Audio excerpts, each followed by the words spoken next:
முட்டாள் அப்படிங்கிற வார்த்தையை பிரிச்சோம்னா முட்டு பிளஸ் ஆள் அப்படின்னு தானே பிரிப்பா. முட்டு கூட்டல் ஆள் இஸ் ஈக்குவல் டு முட்டாள் அப்படின்னு சொல்றா. இந்த முட்டு அப்படிங்கிற வார்த்தையை நம்ம எங்கெல்லாம் கேள்விப்பட்டிருக்கோம் யோசிச்சு பாருங்களேன். அதாவது சுவாமியை பல்லக்குல தூக்கிட்டு வருவா தெரியுமா, முத்து பல்லக்காகட்டும் அல்லது சுவாமியை திருவிதி விழா அழைத்து கொண்டு வரும் பொழுது அந்த சுவாமி தூக்கிட்டு வருவா. என்ன பார்த்தோம்னா கொஞ்ச தூரத்துல அப்படி போகும்போது ஒரு வீட்டு வாசல்ல நிக்கணும்னு சொன்னா என்ன பண்ணுவா, அந்த நேரத்துல ஒரு முட்டு கட்டை, ஒரு முட்டு அப்படிங்கிற ஒரு விஷயத்த வச்சுட்டு இருப்பா. அந்த முட்டுங்கிற அந்த முட்டை கொடுத்து அந்த சுவாமி பல்லக்க அது மேல இறக்கி வச்சுட்டு அப்படியே நின்றுட்டு இருப்பா தெரியுமா பக்கத்திலேயே. அந்த முட்டை யூஸ் பண்ணக்கூடிய அந்த மனிதர்களுக்கு பெயர் தான் அந்த முட்டாள் அப்படின்னு சொல்லி அந்த நாள்ல சொன்னா.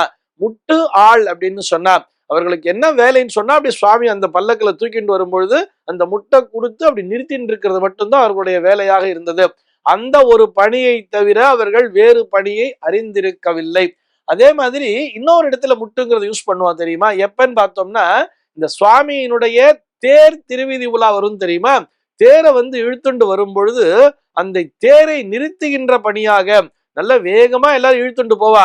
அந்த மாதிரி வேகமா இழுத்துண்டு போகும்போது கண்ணா பின்னான்னு போகாம அதை சரியான முறையிலே அப்படி கரெக்டா திருப்புறத்துக்கும் சரி, ஒரு இடத்துல ஸ்டாப் பண்றதுக்கும் சரி என்ன பண்ணுவான்னு பார்த்தோம்னா, இப்படி கூம்பு போன்ற வடிவிலே ஒரு கட்டையை வைத்திருப்பார்கள். அதற்கு பெயர் முட்டுக்கட்டை என்றே பெயர். அதை கொண்டு போய் அந்த வீலுக்கு அடியில் அப்படி கொடுத்த உடனே, அந்த தேர் சக்கரத்திற்கு அடியில கொடுத்த உடனே அப்படியே டடங் அப்படின்னு சொல்லி அந்த ஒரு சத்தத்தோட நிற்கும் தெரியுமா தேரு. அந்த முட்டை அவர்கள் கொடுக்கும் பொழுது தங்களுடைய உயிரையும் பொருட்படுத்தாமல், ஏன்னா லேசா அந்த தேர் சக்கரமானது கையிலேயோ இல்ல மேலேயோ ஏறிட்டா என்ன ஆகும் யோசிச்சு பாருங்க. அவர்களுடைய உயிரையும் பொருட்படுத்தாமல் அவ்வளோ ரிஸ்க் எடுத்து அந்த முட்டை கொடுத்து அந்த தேர் சக்கரத்தை நிறுத்துவா தெரியுமா. அவர்கள் பார்த்தோம்னா அந்த முட்டு கொடுக்கறது மட்டும்தான் அவர்களுடைய பணியாகவே இருந்தது. அதை தவிர அவர்கள் வேறு பணியினை அறிந்திருக்க மாட்டார்கள். இது போக எல்லோரும் சுவாமி தரிசனம் பண்ணிட்டு இருப்பா. இந்த தேர் வரும்பொழுது பார்த்தோம்னா எல்லோரும் இறைவனிடத்திலே பிரார்த்தனை வைத்துக் கொண்டு ஒவ்வொருவர் ஒவ்வொரு மாதிரி மகிழ்ச்சியோடு இருந்து கொண்டிருப்பார்கள்.